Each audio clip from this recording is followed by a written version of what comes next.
Paul, you've spoken about your film Shelter, and you've said that, you know, it's the theme of judgment that actually drew you to the story. Could you elaborate on that? Well,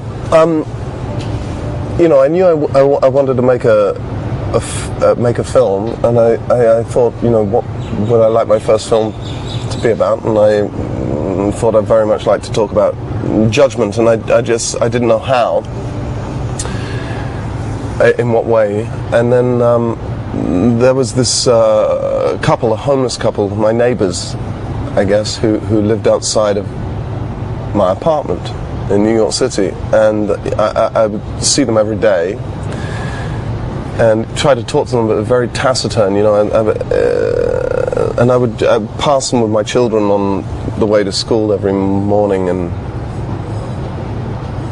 they, you know, I tried to talk to them, they didn't really want to talk to me, and more they became sort of invisible to me and just part of the landscape of the city in which I live.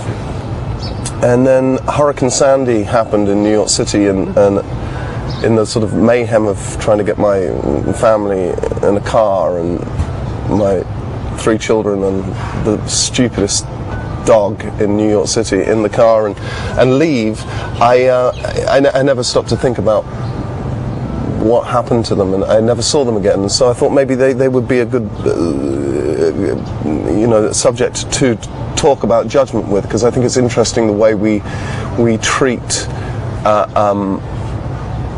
homeless people, and also the response that it engenders in you.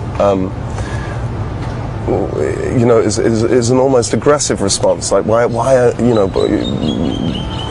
pull yourself together, and you know, I just think, you know, in a world of increasing grey area, we're becoming more and more entrenched in black and white positions, and you know, and so that's how it sort of began. When you started, you know, your process as a director, what did you think your years as an actor contributed to that? Well, right. Well, I sort of wanted to give, actors their jobs back, because I feel often that scripts are now developed to the point where there's very little left for an actor to do except fill in.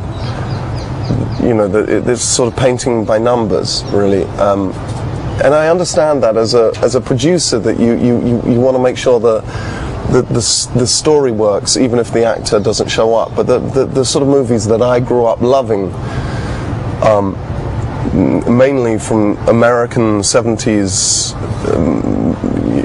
movies, they you know, 5 Easy Pieces doesn't work unless Jack Nicholson shows up, and actors are many things. They can be vain and irritating and self-serving, but all of them, the really good ones, are extraordinary storytellers. And so I really wanted to put the responsibility give actors the responsibility of storytelling.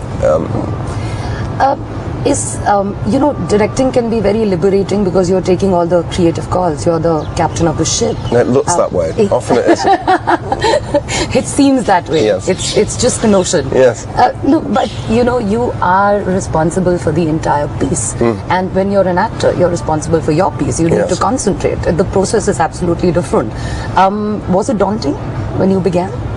Yes, and you know, every day your day begins with, you know, 100 emails from people asking you questions, and continues with people endlessly asking questions and needing answers, and 90% of those questions are, what colour do you want the red shoes to be? You know, and then 10% of them are almost entirely impossible to answer. So, you know, you know, you try and surround yourself, and I don't just mean with your actors, but with your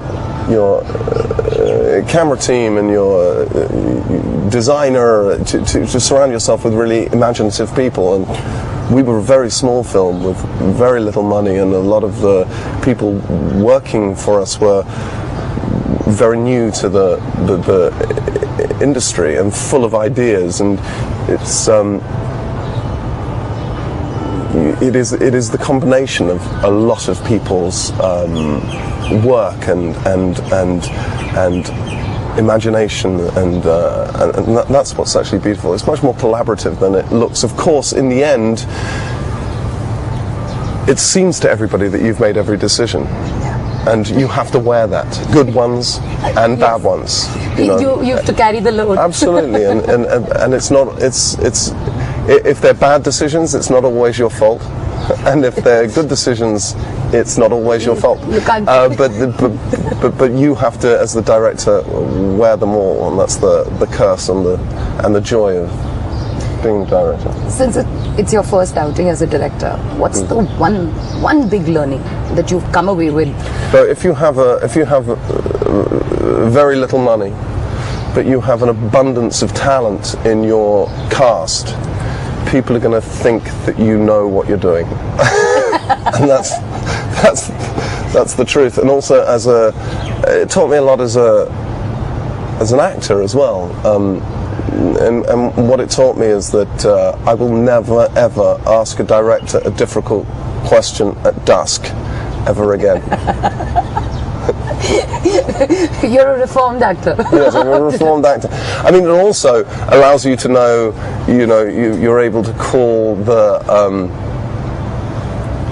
You absolutely know when a director's lying to me again, and when a director's making their job seem more difficult than it is. But I absolutely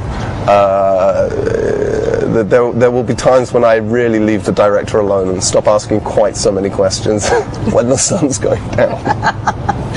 You've collaborated with your wife in this film, and you said that the trust that she put in you was incredible. She just surrendered to this role. It's worked out. But while you were thinking of collaborating with her, were there any fears that what if this doesn't work out? What if the working relationship? Yeah, I had a pretty strong feeling that it would, because she's really quite good. But peculiarly, I felt quite safe about that there would be a really great performance from her, and the trust that I think she placed in me was because she knew that she could beat me up for the next 25 years if I messed it up. So it was an extraordinary collaboration, and she's the most fastidious actress that I've ever met. She works so hard, and she was out at outreach programs, and she was a card-carrying member of the Needle Exchange in New York City, and she was incredibly prepared, so I felt very safe in that way. Tell me something. You and Jennifer both were working. It was intense. It was your movie as a director. She was acting.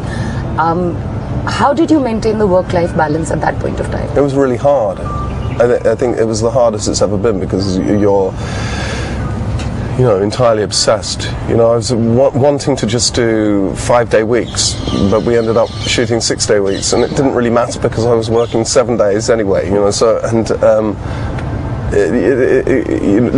Luckily for my children, it was a very short. It was just over 20 days of shooting, so it was a very short process, but for them to get through. But it did feel like something my kids had to get through. It's a huge amount of obsession.